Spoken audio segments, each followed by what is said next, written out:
We're live. Hi, Ben. Welcome to Venture with Grace. Thanks for having me.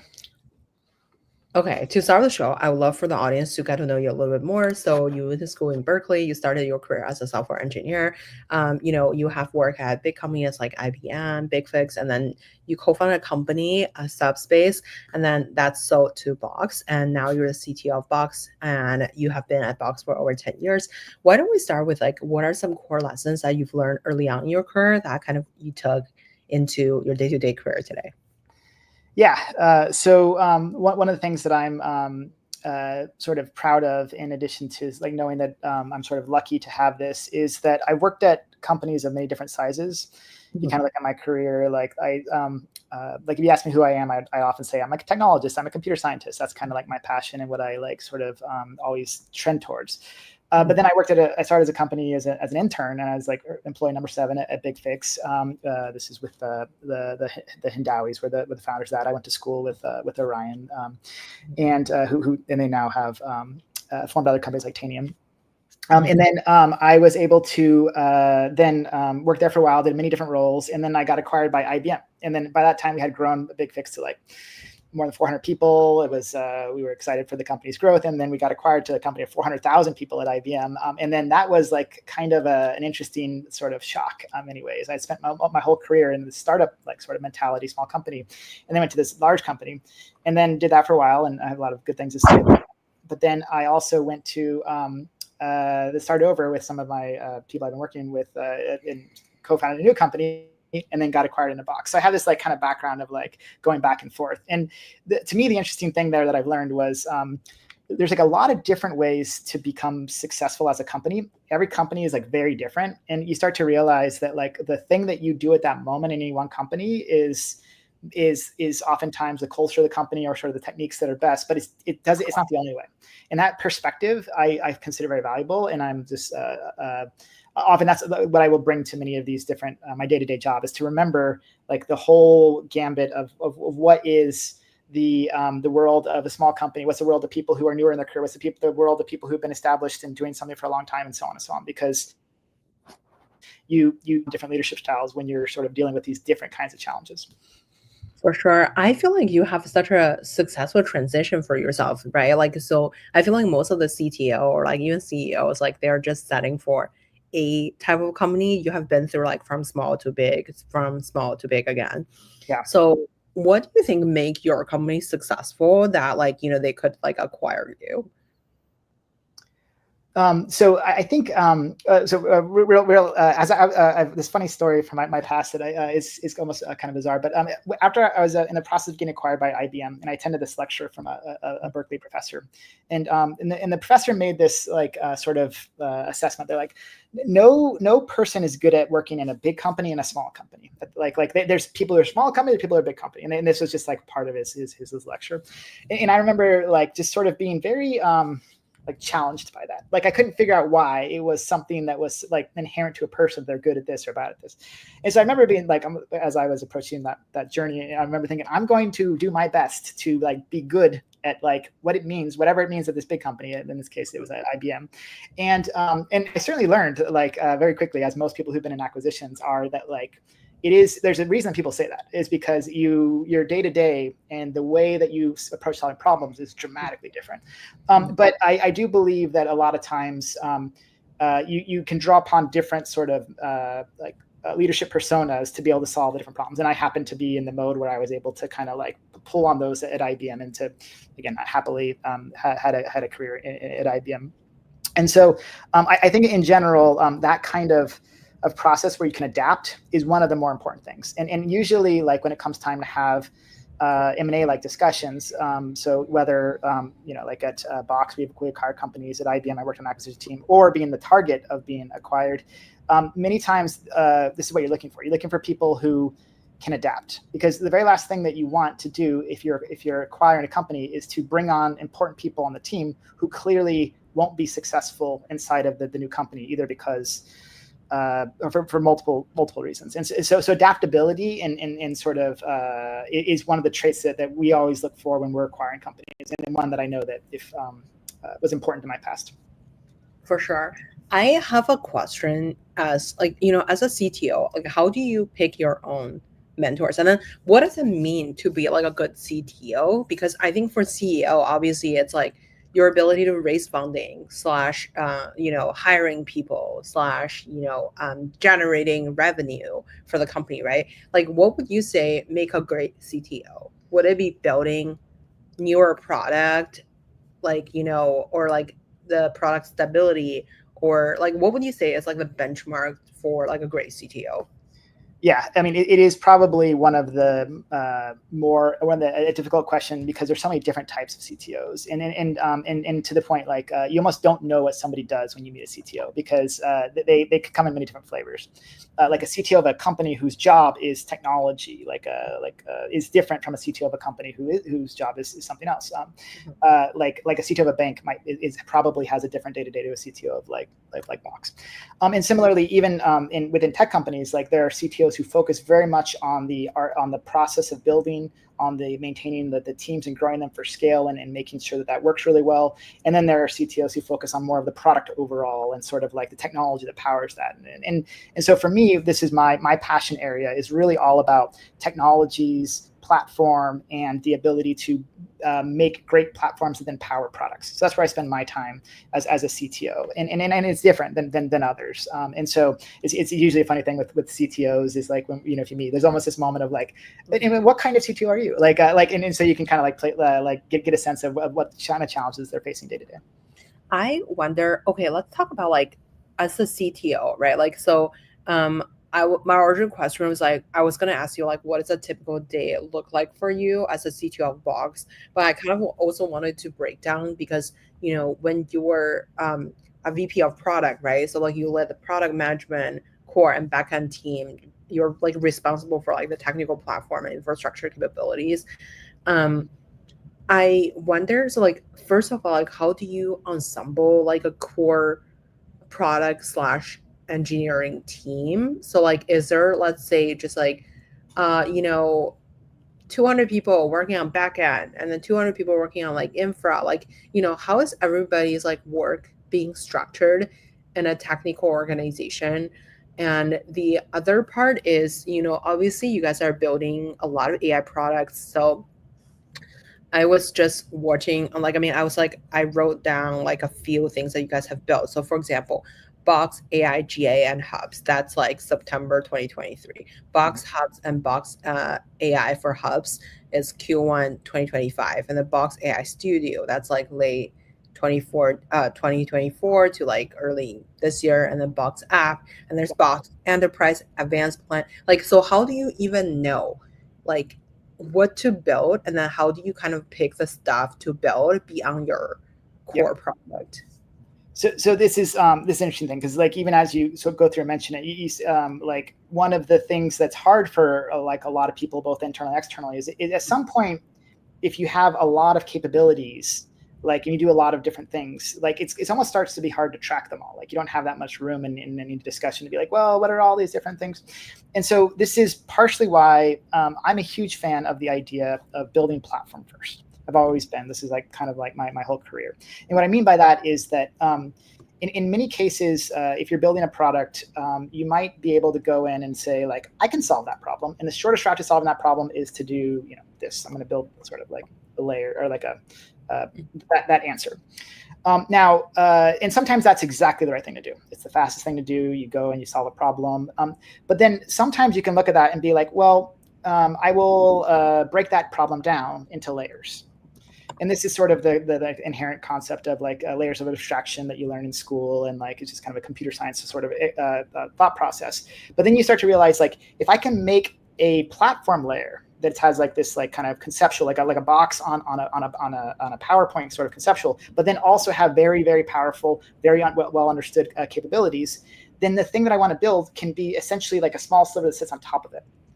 And then the important part is that if you can build the platform correctly, you can then start to add more capabilities around or more applications on top of your platform. Mm-hmm. So part of the thing that we did with Box AI, and then part of what sort of is something that I am a big fan of this approach that we built into Box over the many years, is don't just necessarily solve the single problem that you're looking at, solve a more general problem along the way. So when generative AI came out, one of the first things we had to do was to hook up our Box unstructured content platform to be able to use AI safely, securely, respecting permissions, and so on, which is what enterprises need before they can even consider using AI.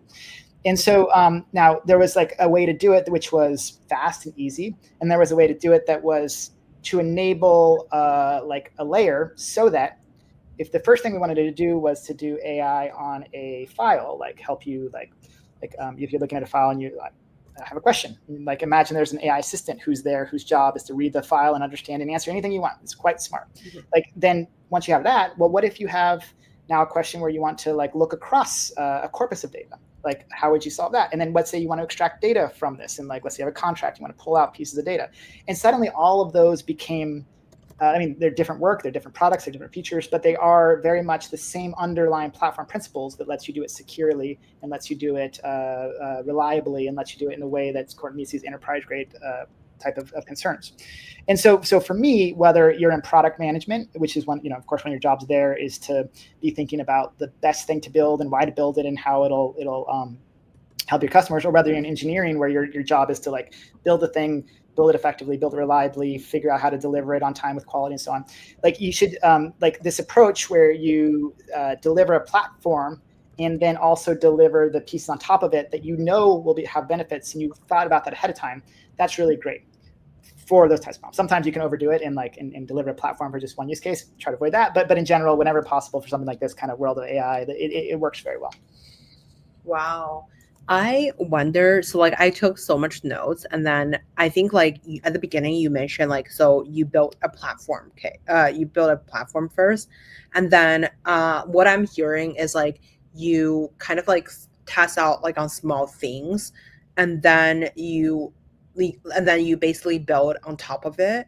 And then I wonder, okay, so first of all, like when it comes to, all these like different type of like features and products, like so I guess like how do you work with like the business team on like what feature you start with? I guess we briefly chat about the technology on its own, like there's like newest technology on AI, on everything, like how do you kind of like collect corporate data and then basically build up features that help people source what is like how to find a piece of data, or like how do I kind of like summarize something.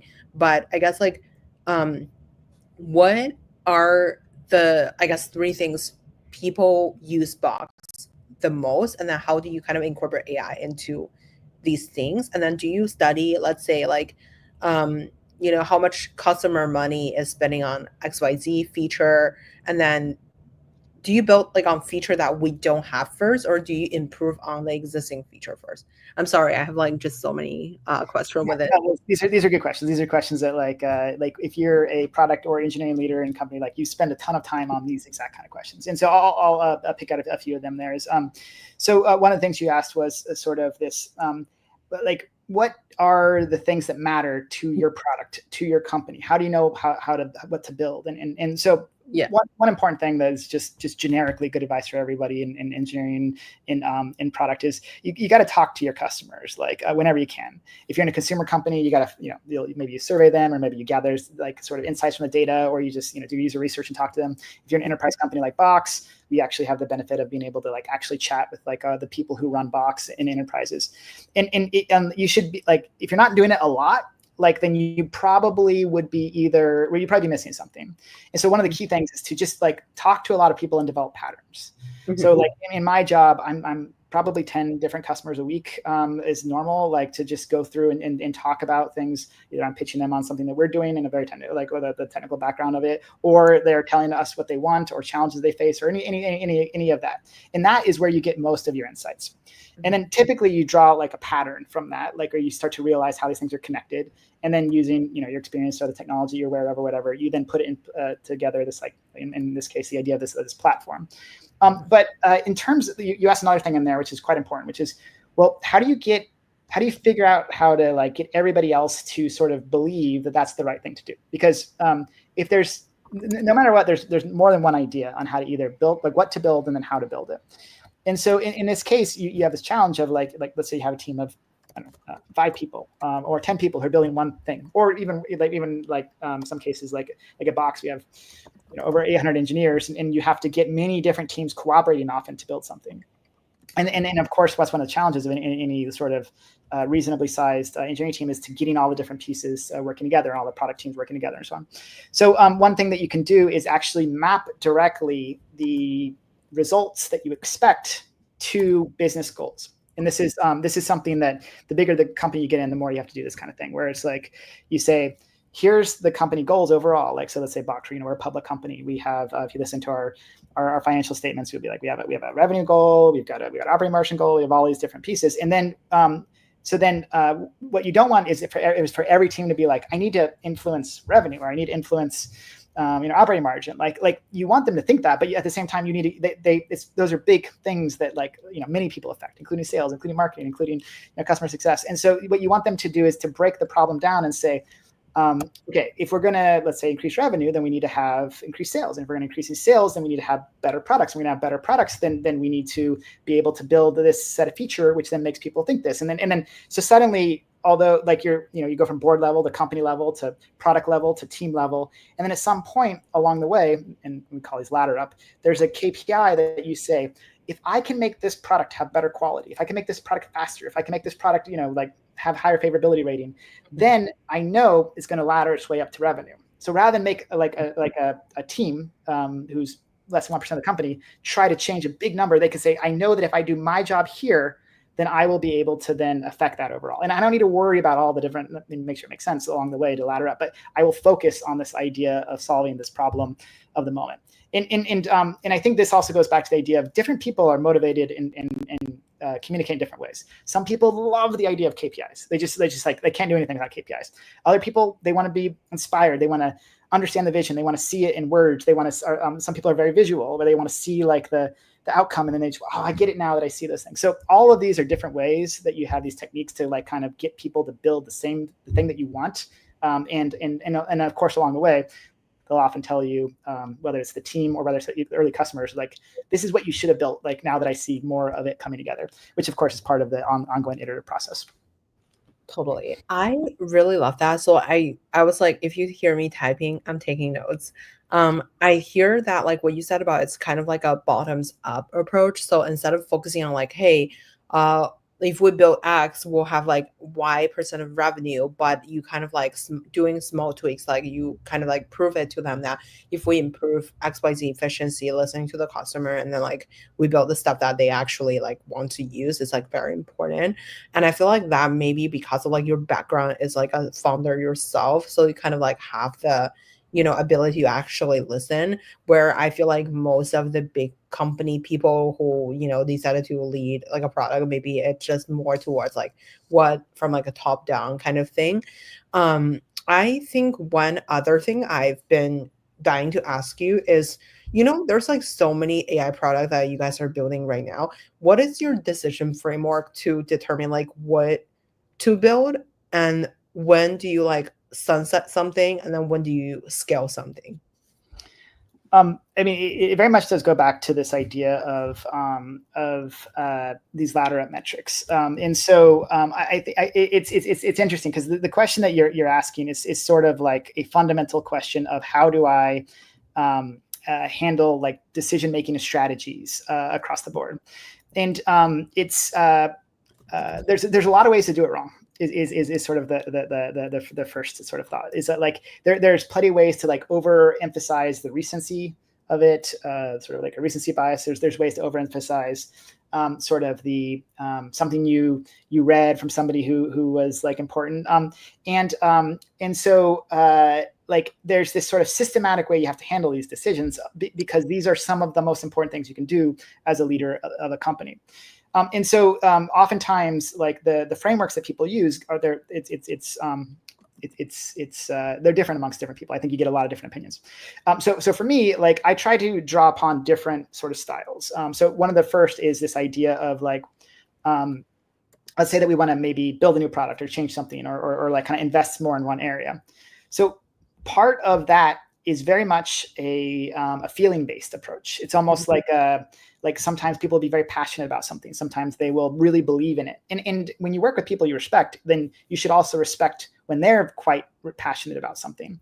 And then also there's this concept of, even after discussion, like the things that remain, like after like an unstructured discussion, like these are oftentimes the things that are very valuable. So there is like this interesting idea that if a bunch of smart people get together, people you respect, who then want to do something, regardless of the KPIs, regardless of what it is, that's often something that is quite that could be a very valuable thing to consider. Now, at the same time, if you do only decisions based on that kind of approach, you're going to probably end up with a lot of challenges, because at some point you do need to systematically, rationally use data to make these kind of decisions.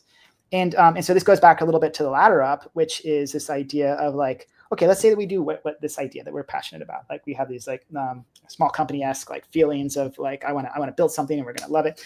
Then what would it actually bring us when we think about our business results? Because you can build a lot of really cool things that don't contribute to business results.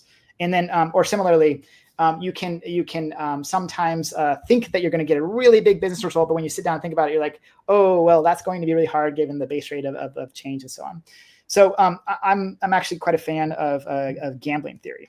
So when I was in school, I took like a class on like the theory of gambling, and for many years I was like played a lot of like poker, like kind of semi-professionally, and then I read a lot of different books on this topic. And one thing you learn is that like the idea of placing bets is something that is a generalized skill. It's not just specific to like a game. But then you start to realize like there's a lot of ways that you can they fall in these fallacies. There's like they name them like the sunk cost fallacy. Oh, I've already invested so much, I got to keep going, even though you don't think it'll pay off.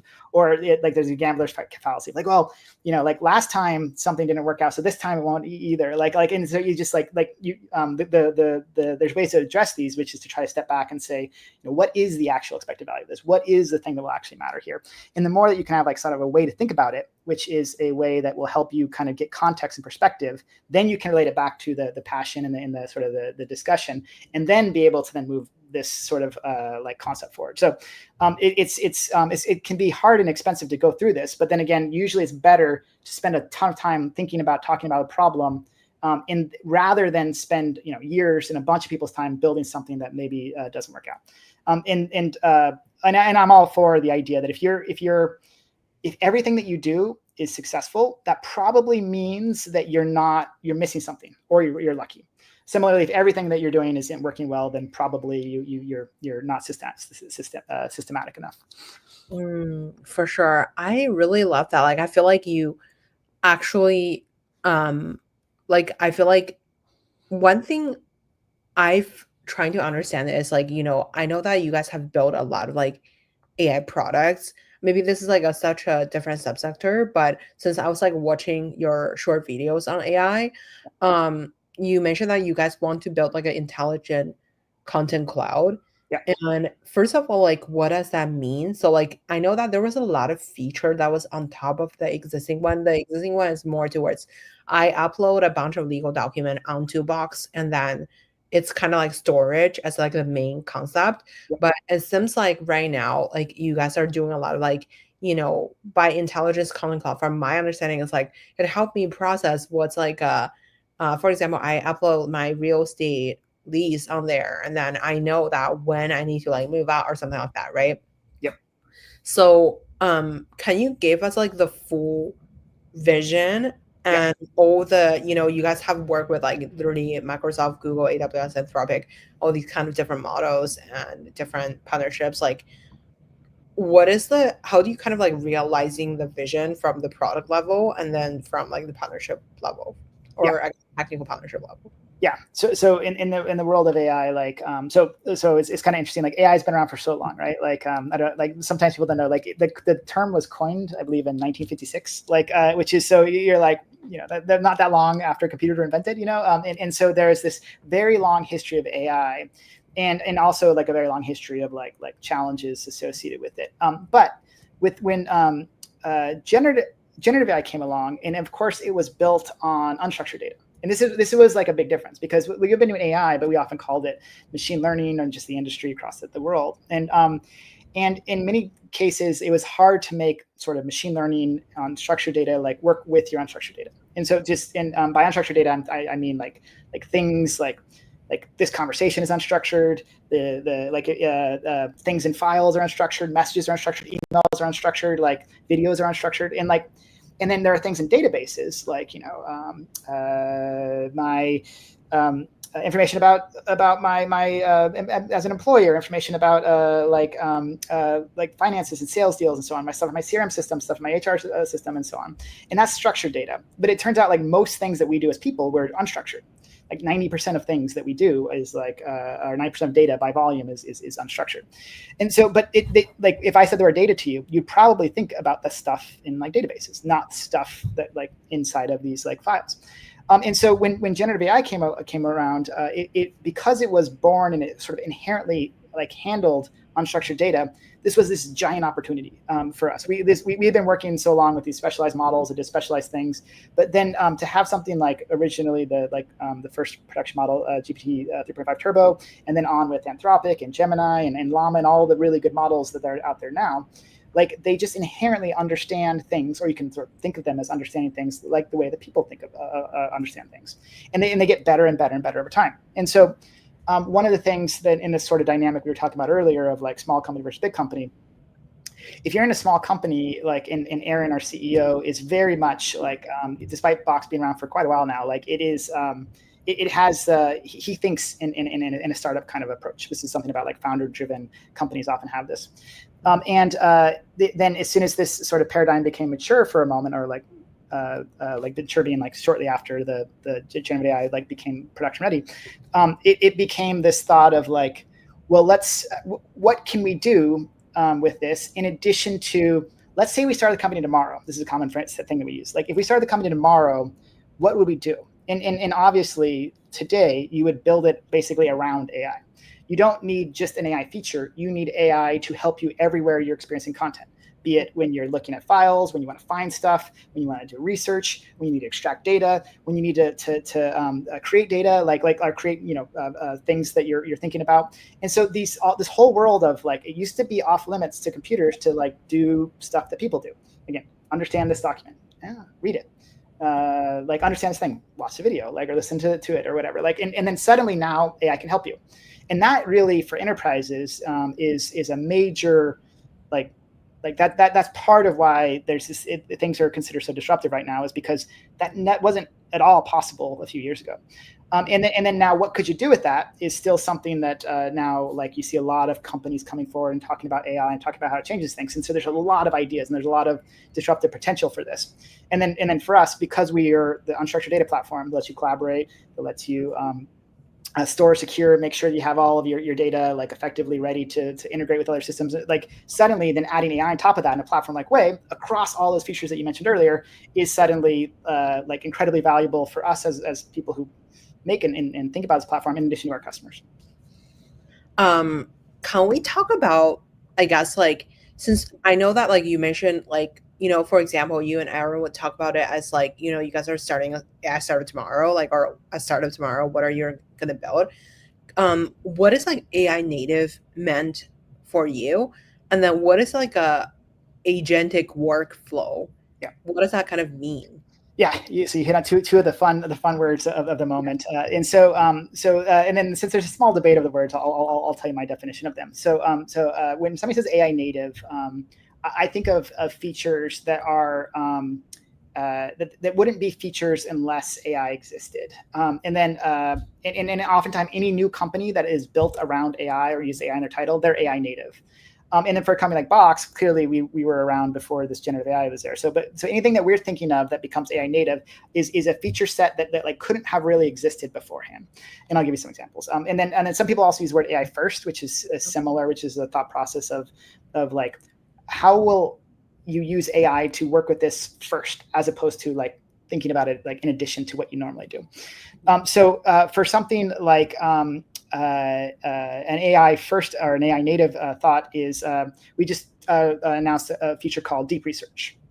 And if you haven't used deep research before, because you can use it for they're so expensive now. Like I'm just saying, like I feel like after 3 searches, I got suggested to get Pro for like $2,000. Yes. Okay. So you're such an avid user of deep research that they're limiting you. And so for those of people who are listening who haven't used it yet, companies like Gemini or like Google's Gemini or OpenAI ChatGPT, you can go in and then there's a little deep research button. You can ask it a question, but instead of the AI just giving you an answer, it'll think about it for a while, like a long while. Like you don't get an answer in 3 seconds. You get an answer in like 8 minutes or 15 minutes, depending on how the complexity. And it's not. Oh, as a technologist, like what exactly goes into the deep research? How is it different than the research? Why is it my normal research? Normal research is kind of just like Google search, right? Like, I mean, what is deep? Like, what exactly is deep research? Well, okay, so I'm a big fan of thinking of your second half of the question I got to around agenticness, but we'll go there. So so Grace, what did you do but before in your last position? Oh, me? Yeah. Oh, I work at like a venture fund as associate somewhere. Okay. And what was your specialization area? Consumer. Okay. So if I were to ask you right now, like on this call, is like, hey, tell me about the state of consumer, and I bet you could probably off the top of your head give me, a few sentences, right? That would tell you about like what is consumer from the venture capitalist end, right? But if I said I want to then publish this and I want to be like really good, like would you just do that thing where you just say it out loud and then write it down and be done with it? Or what would you do instead? Like if you really want to know what is the state of consumer from a venture capitalist point, what would you do? I would Google it. I would research like what's a market size, like, best companies and, successful companies and like, opportunities and stuff like that. And then I imagine, and would you just take that and write it down and just be like, done, here you go, I've researched 6 things, or what would you do next? You kind of like analyze it, like write it. Maybe like get somebody else who's like, what do you think of this, and get some feedback. So like so if you think about it, like from an AI perspective, like if you were an AI agent in this case, the zero shot is me asking you the question, you come up with an answer. It's the normal interaction. But if you say, I want you to think about this more, I want you to do more research, I want you to comprehensively do it, and you might actually need some clarification questions. You might be like, hey, like, did you mean this, or this? Like, and so, and then as you go through this, you'll like, so what the AI is doing in this case is it is doing almost exactly what you just said you would do. It does research. And if you could do deep research on the internet, right? Like look through things. And when you find sources, then like, I wonder what that is. And then search more. Like you see it, it's like searching the internet, looking for things. And then similarly, like when it's done, it makes an outline of what it wants. It goes and does more research. It looks through its sources to figure things out. Then it critiques itself. And then it goes through and it figures out, am I really answering the question? Do I need this part? Could I? And then it writes an essay, draft 1, and then it keeps going. This is why it takes a long time, 10 minutes. So the feature that we released at Box was deep research on your data inside of Box, in addition to like companies that have deep research on your data in the on the internet.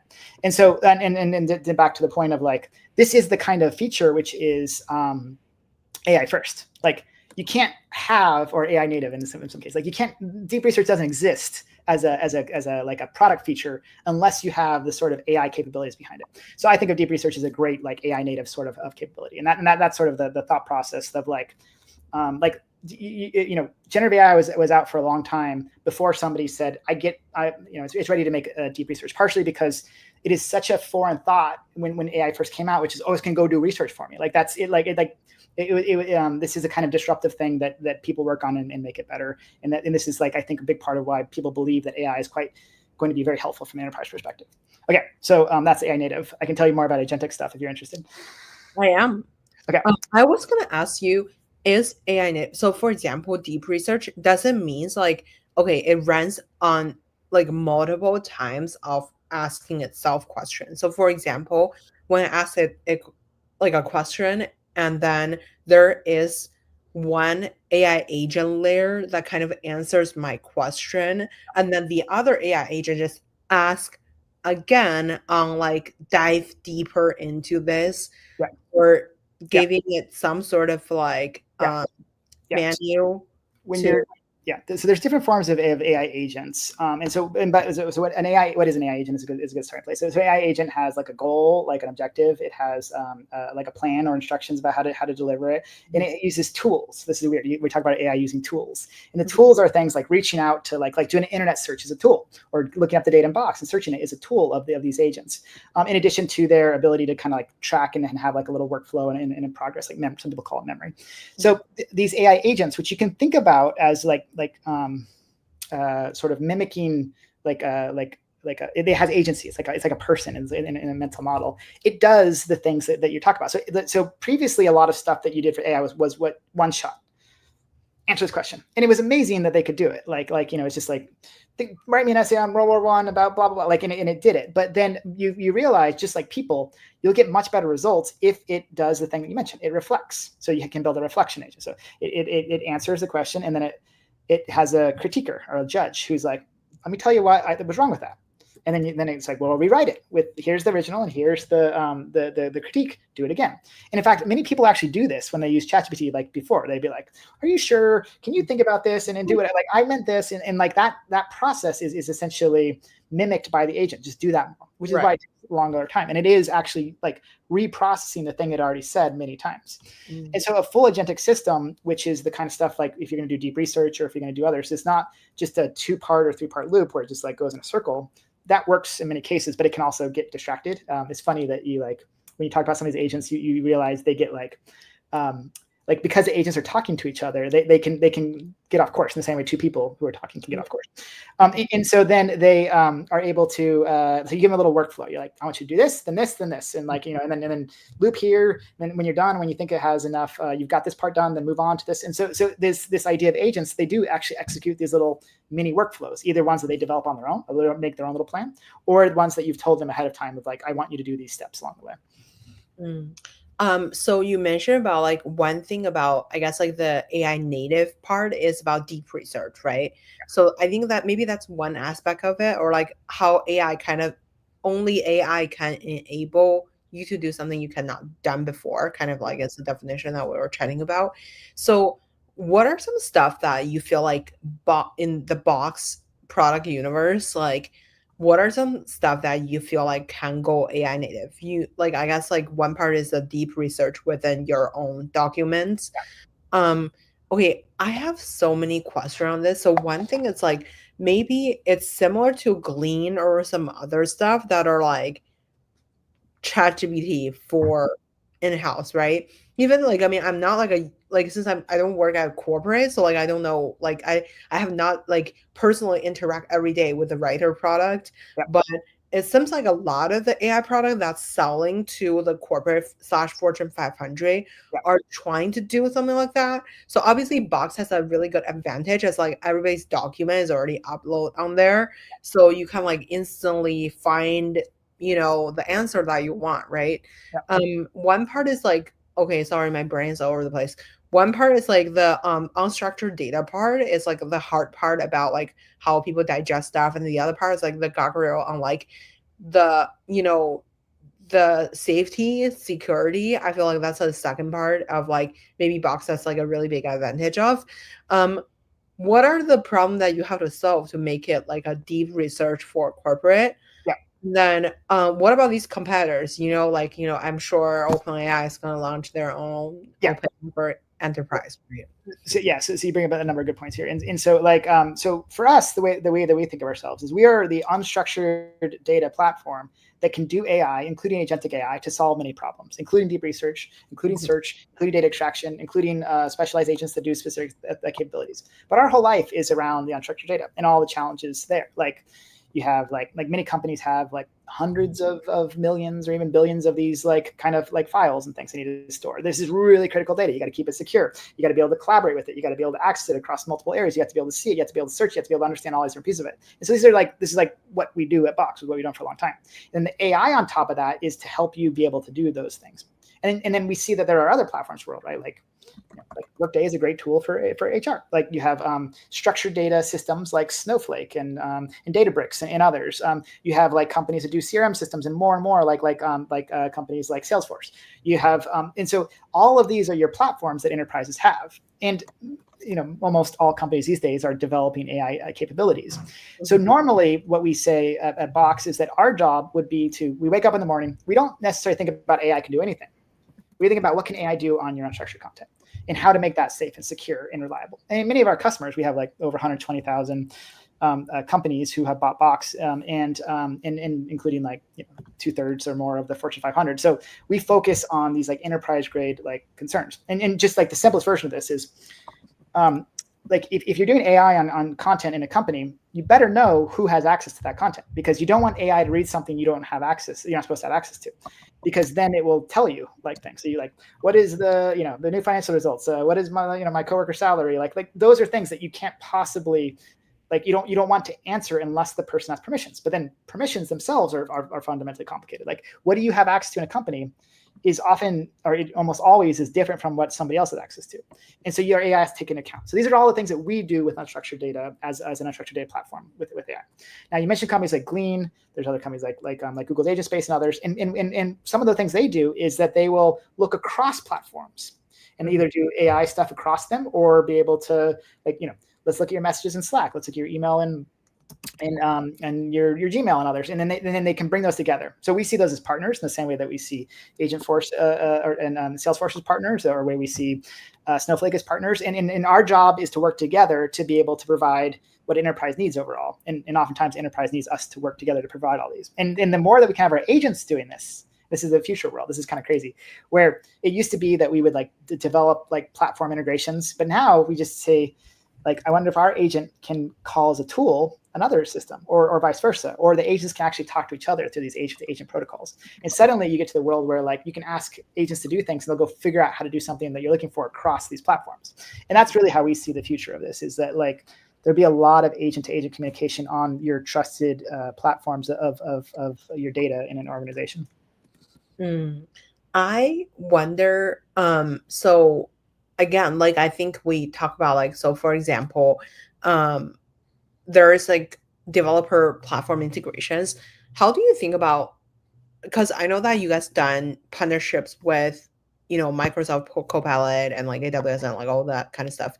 Which one would you start partnering first? And like, how do you think about like execute of these like, AI-ified ideas? Yeah.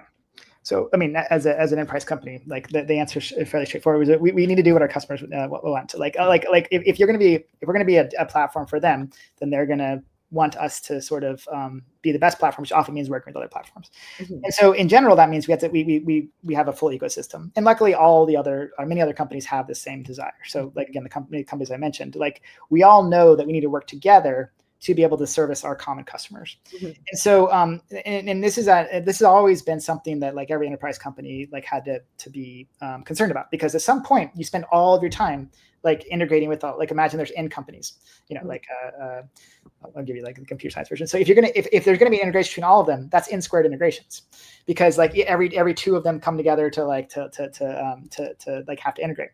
And so then you end up with this like a ton of time, thought process, and either both as a customer in addition to as somebody who builds this stuff to like integrate with everything. And so then this is why the world of AI, not only is it disruptive and very interesting, but also the world of these agents working together becomes interesting, because instead of you figuring out how to integrate with everybody, you can either publish your set of tools, like your APIs in what people call an MCP server, like an MCP. This is the terminology of like how agents can use tools. The MCP, Model Context Protocol, is this like new and emerging standard.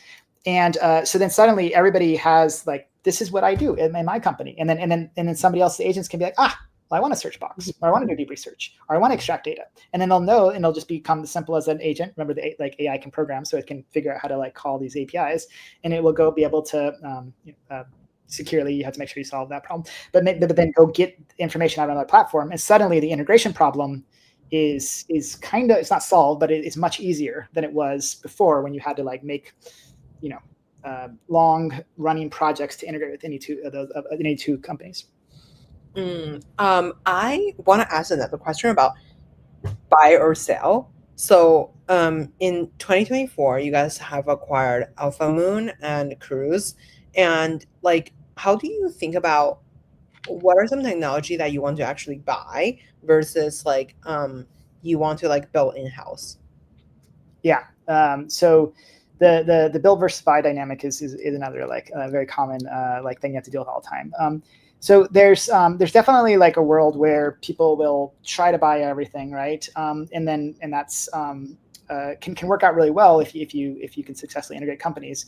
And then there's a world where some people are like, Sorry, I totally, I'm sorry. I also have a stop question on this, right? Let's say like your marketing department say, hey, team, can you build me XYZ? They're like not necessarily in the product level, but they're yeah, like internal level. Like, if you build this, it can help us like make better product, right?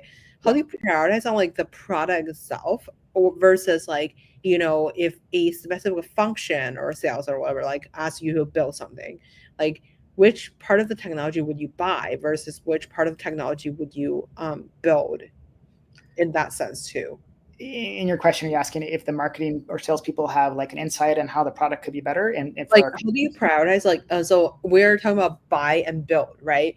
I mean that part is kind of like uh originally my question was for your engineering team, right? So like if your engineering team decided to go for product A or whatever, that's like you can actually build in-house, like you know like I guess the whole technical team is for that to build something, but versus like some internal people want you to build some internal tool to power them through stuff, like I guess like is both of them both the CTO's job to like decide on like are we buying or are we building or like all that kind Yeah. of stuff. So, I mean, there's, as mentioned, there's a lot of CTOs who focus on internal technologies that would be for internal use. Right. My particular focus is around The product itself. product and external. So, although there are engineering teams that will build internally versus externally, oftentimes, like in a tech company like Box, we keep those like mostly like divided. And although it's always important to get feedback from the CS team and the marketing team and the sales team and everybody else about how to make the product better, is to make the product better for the customers. Like that's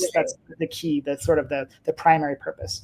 And so most of the like most tech companies have that kind of structure where it's like you're focused on building your product. And then to the point of internal tools, usually, although you could build them, it's often just a good idea to like buy really good tools where they have thousands, tens of thousands, hundreds of thousands of hours of investment to solve problems. It's like it's rare that I think it's nice to buy something, a product. Just think of something like email or messages or like a CRM system or what. Like these are things that people have spent a ton of time making work well, in addition to securing, making sure that they're reliable, like maintaining them and so on. So this is why the whole world of SaaS is great, and just in cloud in general. But then for internal stuff, like you sometimes need to also, to your question of building versus buying, sometimes you want to buy a technology that works well, including some of the ones you mentioned, like, or bring teams inside of your organization. That's always a big part. Like, so I was acquired into Box 10 years ago, and from a small company I had at the time, Subspace. And we have a lot of people who we've acquired over time who take leadership positions. And then it's not for everybody who get acquired. Some people like prefer to be like live in different ways, but sometimes you have really great people who you can acquire, and then they can bring the same passion they brought to their small company to your company to like, oftentimes lead an initiative. How do you feel like, why are you so successful after the acquisition? Because I think a lot of the people after being acquired, they just stay for 3 years and then peace. So I guess like what make you feel like you have done right to like kind of succeed in a bigger thing too? Well, I told you my story about how I needed to like prove wrong this professor in a random. Right, yeah. But it did help me a lot when I was acquired in a Box, which is kind of a medium-sized company by like sort of in the scheme of things, is that I had been at a really big company, IBM, right? It's hundreds of thousands of people, and so some of the things that might have frustrated me if I was just new in my career and getting acquired, I realized that like bigger companies have to function slightly differently. There's this idea of like alignment, which is not something you always talk about in a small company, which is quite important when you get to a bigger company, because you start to realize that there's an awful lot of people who need to work on the same way. Like the very last thing you want to do is to say like, we're going this way, and then you turn around and like nobody's behind you. Like, and so you have to work on getting everybody. You have to work on different leadership styles to lead people to help Oh, do a result. well, I have another question for you. Honestly, I've chatted with other CTOs on our podcast. We have some amazing CTOs out there. Um, One of the CTO actually told me that like he have to earn the respect for the VP of engineering or like the engineering team in Yeah, general when they obviously they're very successful to be at like a big company to be a CTO, but they still have to earn the respect of the team. Um, and like they have to still build and like I mean I don't know what that meant to like earn respect of an engineering team. Like how do you even lead an engineering team? Do you have to be just the biggest like technologist on earth to like lead, or uh, like how what does like I think like being a CEO, I feel like the leadership is like charismatic, being like able to storytelling, like basically convince investor and stuff like that. But I think being a CTO, it's like a very different skill set. Like, what does engineering team actually cares? yeah. Like, what do people care? What do people think is cool? And then how do you make sure that people don't go the other direction that you don't want them to go? Yeah, I mean, good question, and it is an important one. Like, it is probably like if you think you know more than all of the people who work for you, if you're in a senior position, Mhm. you're probably very wrong.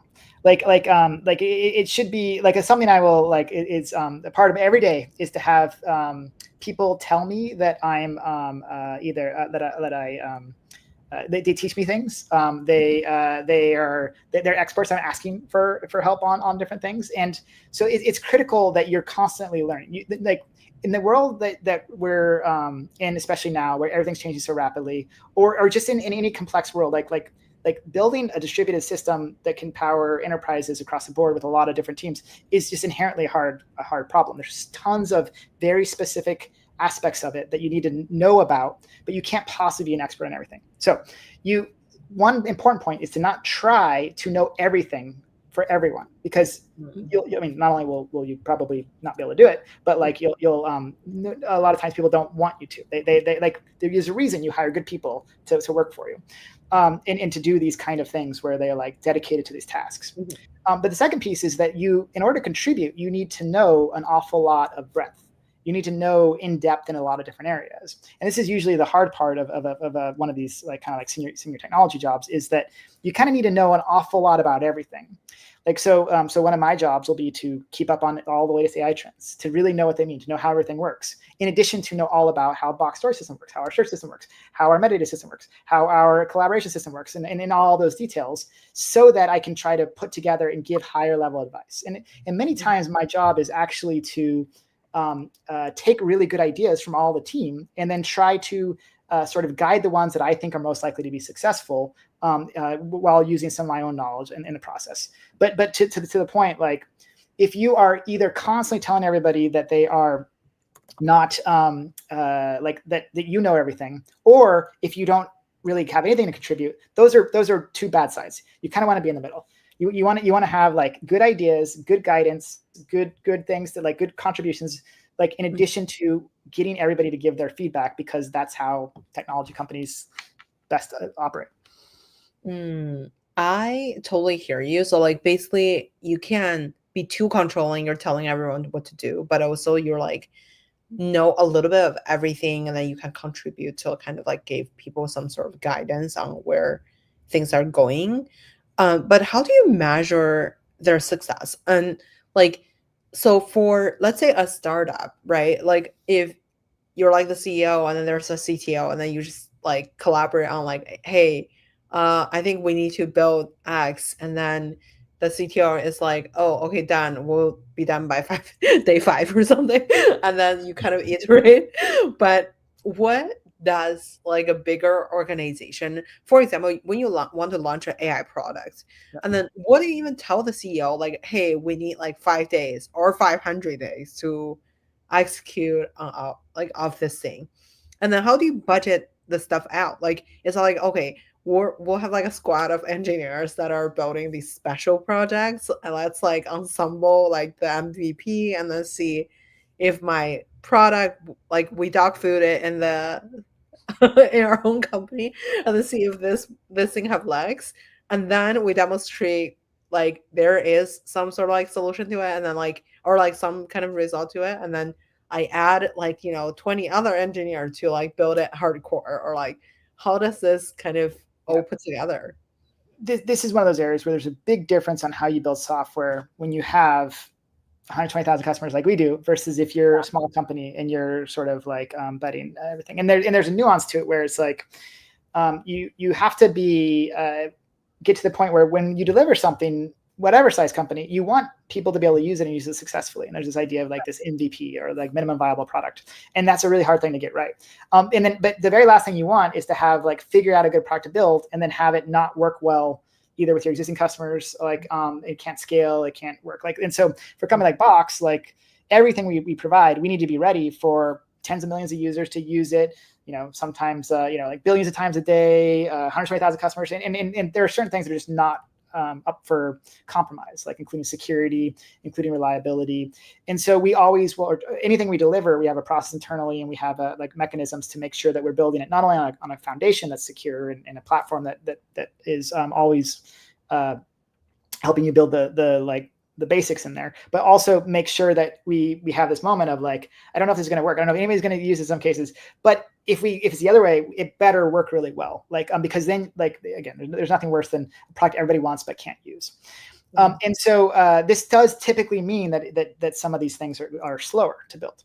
But it's part of the art of working on a platform and working in a technology company to be able to find ways to take advantage of some of the foundation that you've laid. Like we know how to do AI very securely on data. Great. And so then when it came time for us to build agents and to do something like deep research or deep search or deep extraction, and then other different ways that you do those things, then we said, we're going to utilize that. And so we know that works well. And so let's just kind of like tell our agents how to operate differently. And that becomes the engineering work associated with it. And that kind of technique works really well. And so then now what you typically don't do is you don't start out by saying, I have an idea, here's a date. That's usually like a recipe for a disaster. Instead, there's a process that is sort of the software development process where you, here's let's like an idea, let's convert it to user stories, let's whatever process that you have, there's a bunch of good ones. But at some point, you know the requirements of what to build, you've thought it through, you know how it should fail in different cases, if somebody does something in different corner cases, and then you say, here's what I'm going to deliver. And then you figure out roughly how long that takes, and then you use a sort of a planning approach to be able to deliver that with a date. So dates are things that usually will come very late in the process. Another question is like, since you guys serve like 120K clients, right? Like a lot of them are Fortune 500, 2/3 of the people are Fortune 500 using Box. How do you collect feedback?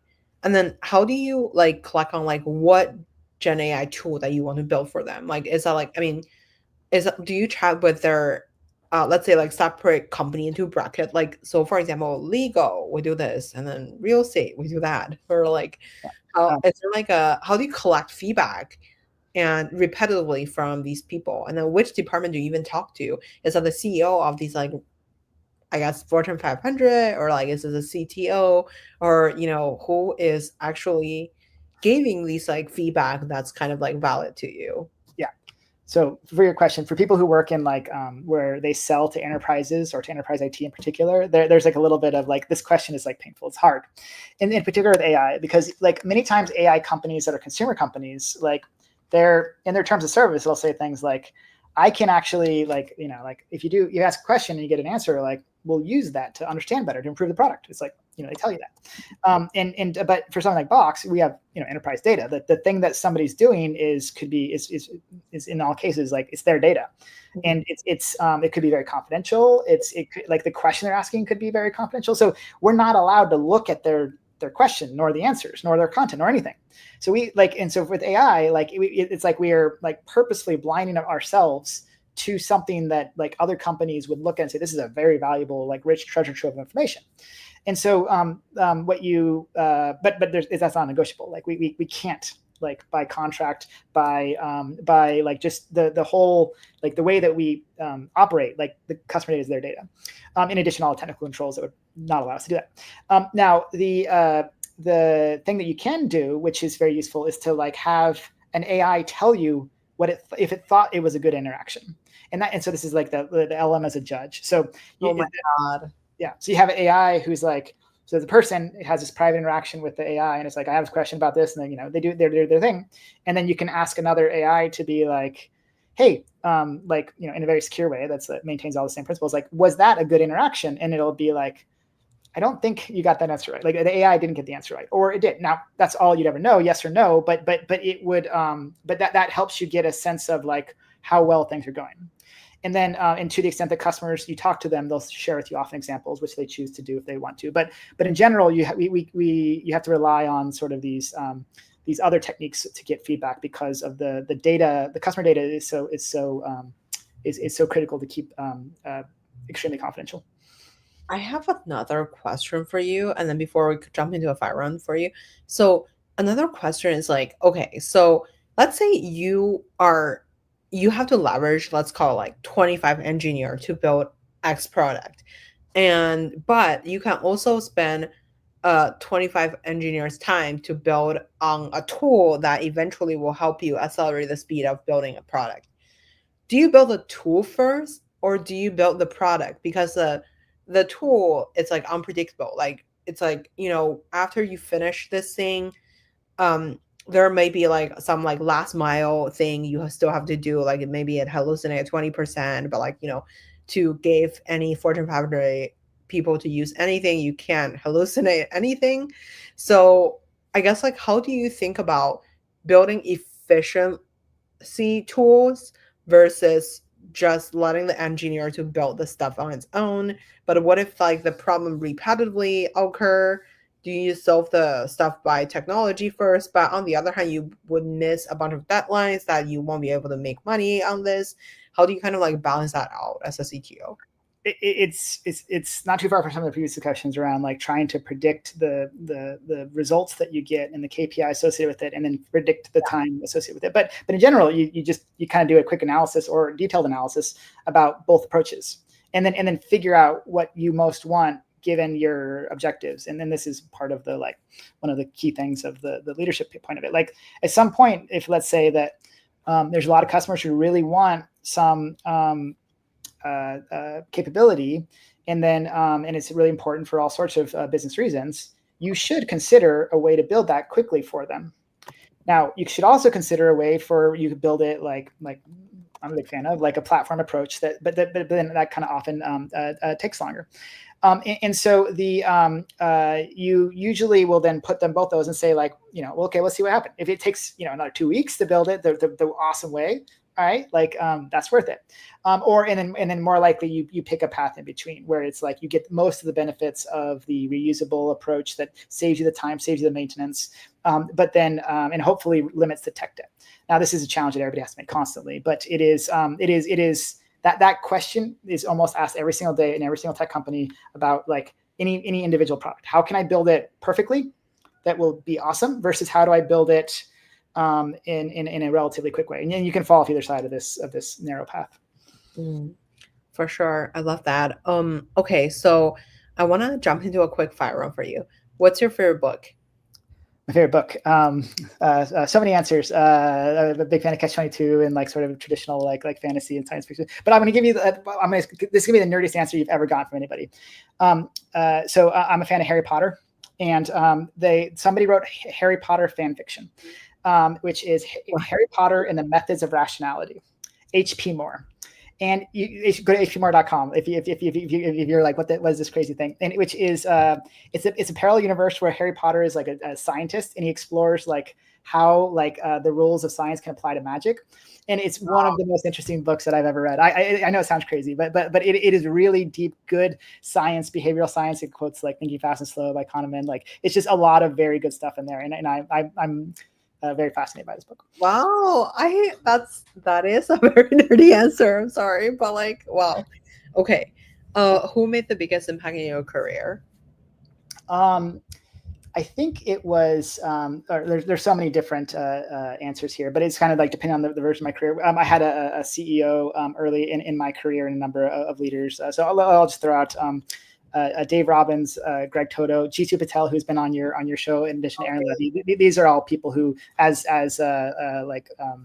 mentors or direct managers were great, in addition to all the people who, like on my personal board of directors and so on. Wow. I feel like G2 is such a charismatic leader. And then I feel like it's just like, yeah, I love chatting with him. And then I have a lot of respect for him. Yeah. Who made the biggest impact in your career? Wait, that's already answered. I'm so sorry. My brain dead. I was like following my own notes. Who would you invite to your dinner party? Who would I invite to a dinner party? I would, or like people who are alive or people who are dead? It's your party. Okay. It's going to sound bizarre, I guess, but Tolkien is the thought that popped in my head. J.R.R. Tolkien from like he wrote The Lord of the Rings, and I'm just very fascinated by the way this guy thinks. Where can we? Oh wait, where can we find you outside of work? Outside of work, sort of like outside of my house, I'm a fan of e-foiling. If you've ever seen that, it's got like a powered board with a foil on it that has like a little motor, and you can like kind of like cruise through the water, and it like comes out. And so it's almost e-foiling season again. So I'm excited about that kind of stuff. Do you believe in the boat that flying on water? I'm like, isn't that just plain? Or like, why is there boat flying on water these days? You mean with the foil? So it's actually technically in water or actually above water? Above water. So like obviously there's like I don't know the concept. Like I don't understand. I was at the Deep Week event like last year basically, and then I saw there was like a trend of like people creating like boat that are flying on water these days.